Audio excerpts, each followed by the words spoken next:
Renungan Pagi Menjadi Putra dan Putri Allah oleh Ellen G. White, 19 Maret 2021. Mari kita berdoa.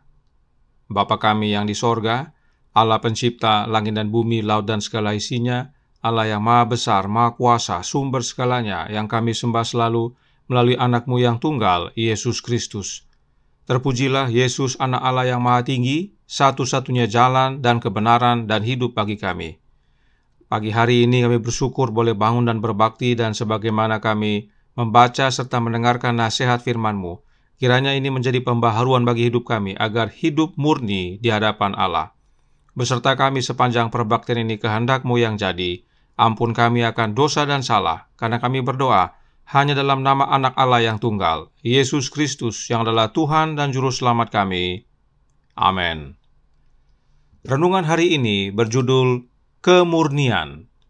Ayat inti terdapat dalam Ayub 22 ayat 30. Orang yang tidak bersalah diluputkannya, engkau luput karena kebersihan tanganmu. Barang siapa yang dengan pantas menyandang nama Kristen, yang berarti sama seperti Kristus, akan dipenuhi dengan peribadatan dan kesucian, dengan kasih dan hormat yang disertai takut akan Allah dan Yesus Kristus yang telah diutusnya, dan jiwanya, perkataannya, perbuatannya akan semuanya mengemban cap surga. Orang-orang lain akan melihat bahwa ia telah bersama-sama dengan Yesus dan belajar tentang Dia. Segala doanya akan sederhana dan hangat, dan akan naik kepada Allah atas sayap iman. Belajar dalam sekolah Kristus, ia akan beroleh pikiran yang sederhana atas dirinya. Maka meskipun ia mungkin miskin dalam harta dunia ini, ia pun boleh kaya dalam anugerah Roh Allah, dan boleh memberkati dan memperkaya orang lain oleh roh dan pengaruhnya, karena Kristus ada di dalam dia, menjadi suatu mata air yang memancar kepada hidup yang kekal.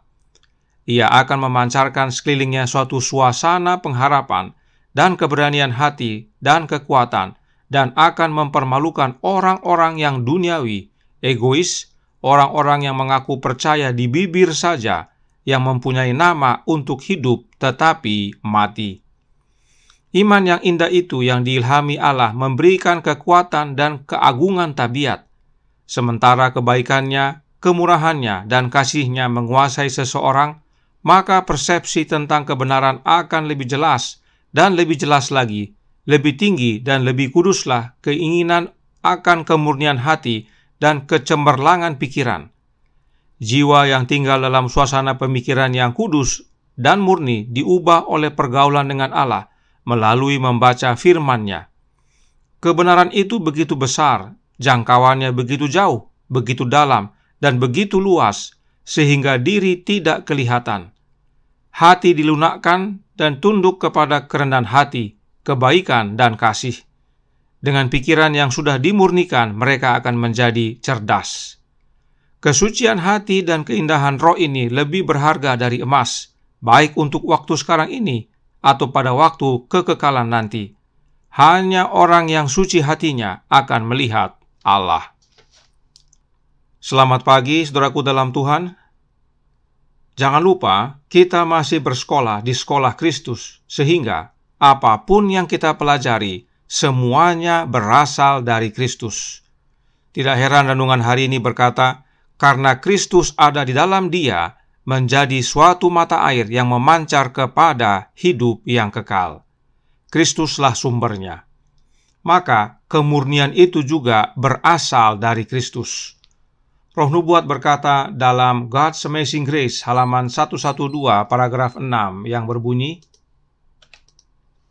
sebagaimana Allah murni adanya dalam lingkungannya, demikian juga manusia harus murni adanya di lingkungannya, dan dia akan menjadi murni kalau Kristus dibentuk dalam hati yang adalah pengharapan kemuliaan, ditiru dan dipantulkan seperti tabiat Kristus.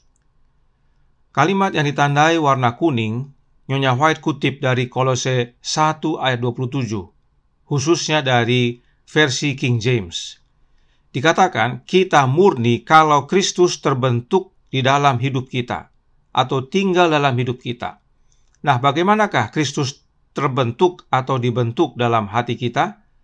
Signs of the Times, September 27, tahun 1899, paragraf 9, menyatakan, Kristus dibentuk di dalam dan oleh Roh-Nya Dia memenuhi janji.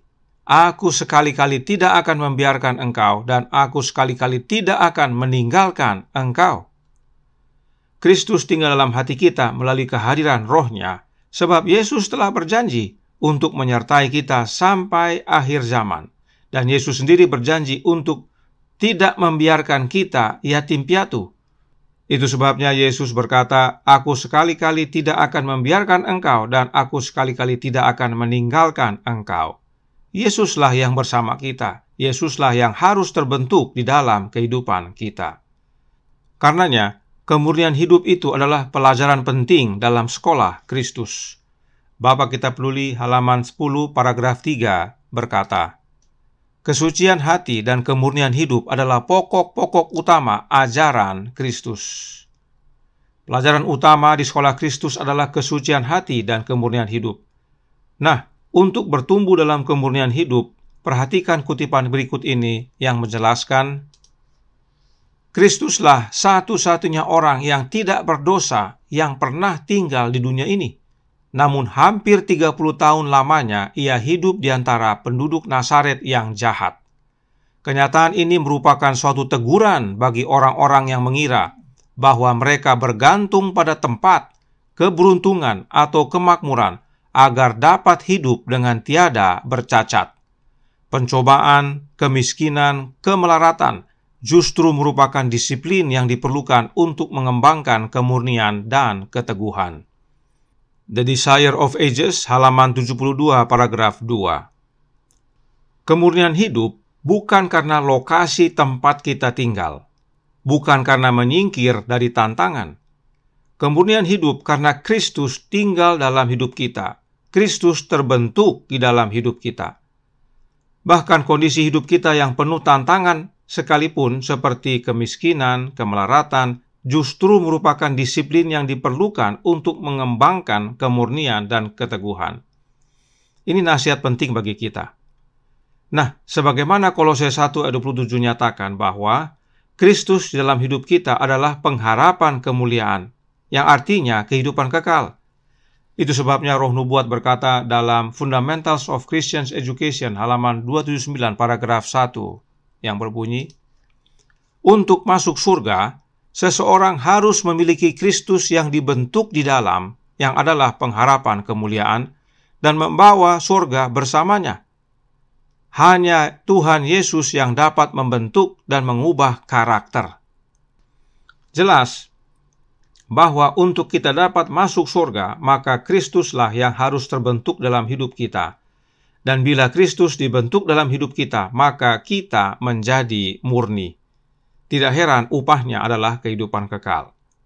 Sebab Allah murni adanya dalam lingkungannya, demikian juga manusia harus murni dalam lingkungannya. Artinya hidup murni bukan nanti di sorga, tapi mulai di dunia ini.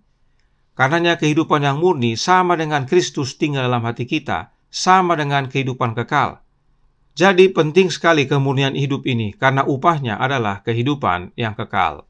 Tidak heran Yesus berkata dalam manuskrip 24 tahun 1898 paragraf 21 yang berkata, Aku akan minta kepada Bapa dan ia akan memberikan kepadamu seorang penolong yang lain supaya ia menyertai kamu selama-lamanya, yaitu Roh kebenaran yang adalah Kristus terbentuk di dalam pengharapan kemuliaan.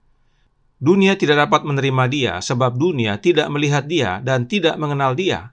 Tetapi kamu mengenal dia sebab ia menyertai kamu dan akan diam di dalam kamu. Aku tidak akan meninggalkan kamu sebagai yatim piatu. Aku datang kembali kepadamu. Nyonya White mengutip Yohanes pasal 14 ayat 16 sampai 18. Dan Nyonya White jelaskan bahwa penolong yang lain atau Roh kebenaran itu adalah Kristus yang terbentuk di dalam hidup kita. Dan itulah pengharapan kemuliaan. Inilah yang Yesus jelaskan dalam Yohanes pasal 15 tentang pokok anggur yang benar. Dan jika Yesus yang terbentuk dalam hidup kita, maka jelas bahwa penolong yang lain atau Roh kebenaran itu adalah Yesus Kristus itu sendiri.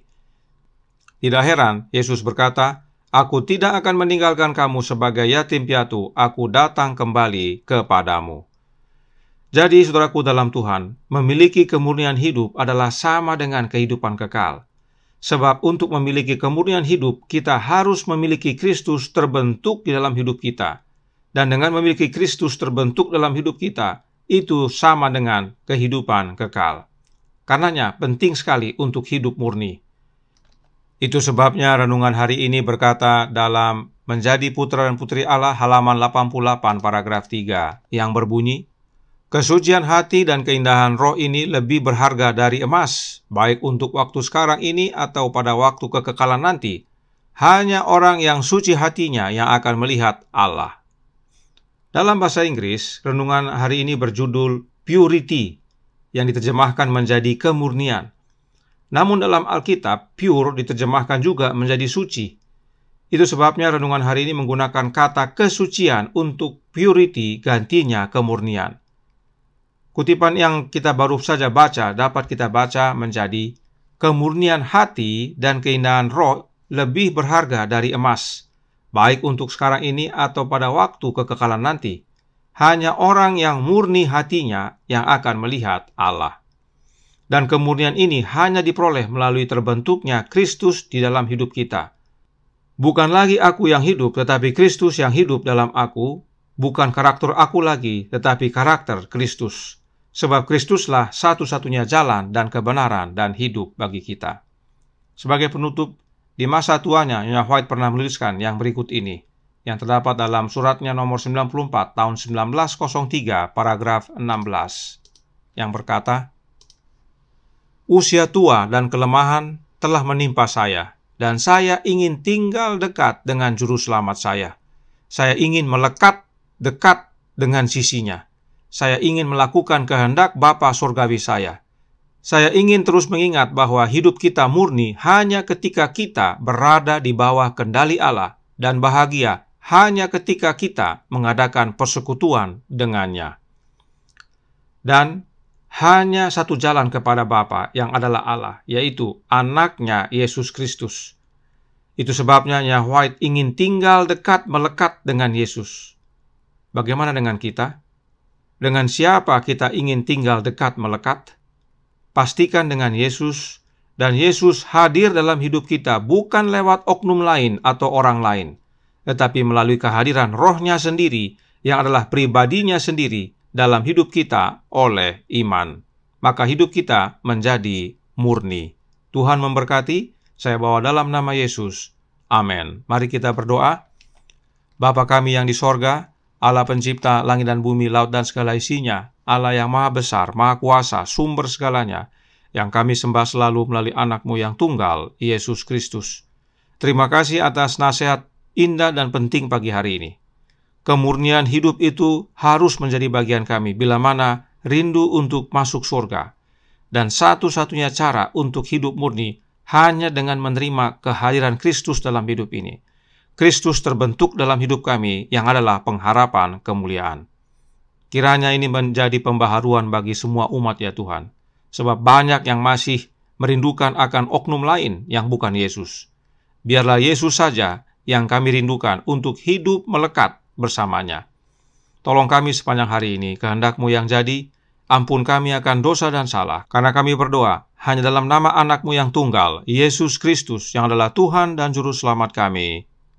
Amin.